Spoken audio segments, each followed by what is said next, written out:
আসসালামু আলাইকুম। আমার নাম সৈকত ইসলাম। আমি বরিশাল ডিস্ট্রিক্ট বানারীপাড়া থানা মলুয়ার গ্রাম থেকে এসেছি। এখানে আলহামদুলিল্লাহ অনেক ভালো কাজ শিখছি। এখানে আমি প্রথম এসে জানতামই না যে কোন যন্ত্রের কি কাজ। এখন আলহামদুলিল্লাহ আমি যেকোনো জিনিস পার্টস দেখলে বলে দিতে পারি এটার কি কাজ, কোন জায়গায় ব্যবহার হয়। ফ্রিজ এসির কোনো সমস্যা হলে সহজেই ধরতে পারি। এখানে মূলত ২ টি ক্লাস হয়। একটি প্র্যাকটিক্যাল, একটি থিওরি। পাশাপাশি ফিল্ডে কাজে যাওয়ার জন্য ব্যবস্থা আছে। সকালে আবার আরবি শিক্ষাও আছে। যে টাকা দিয়ে ভর্তি হয়েছি ওই টাকা অনুযায়ী আলহামদুলিল্লাহ অনেক ভালো শিখতে পারছি। এই প্রতিষ্ঠান অনেক বিশ্বাসযোগ্য।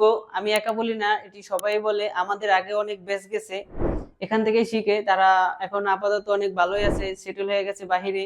মানে আমি বলতে চাচ্ছি যে আপনারা অনেক ভালোই শিখতে পারবেন। যদি আসেন তাহলে বুঝতে পারবেন এখানে শিক্ষার অনেক মান ভালো। জামাল স্যার অত্যন্ত একজন ভালো মনের মানুষ। সে বন্ধু মূলক আচরণ করে। সে ক্লাস করতে আসলে প্রত্যেকটি আমরা ছেলেরা এখানে বুঝতে পারি যে তার ক্লাস অনেক ভালো হচ্ছে। আর আমাদের স্যার হাবিব স্যারও আছে, সে অনেক ভালো বোঝায়। ফিল্ডে যাওয়ার পর যে কাজ আমরা না বুঝি সেই কাজ আমরা ছবি তুলে নিয়ে আসি, বিভিন্ন ভাবে নিয়ে আসি। পরে স্যারের কাছে আমরা পরামর্শ নেই, স্যারেরা আমাদেরকে সেটি বুঝিয়ে দেয়। আবার এখানে কোর্স করার পরে আমরা যদি চাকরি নেওয়ার জন্য আগ্রহী থাকি তাহলে স্যারেদের সাথে যোগাযোগ করলে স্যারেরা চাকরির ব্যবস্থা করে দেয়।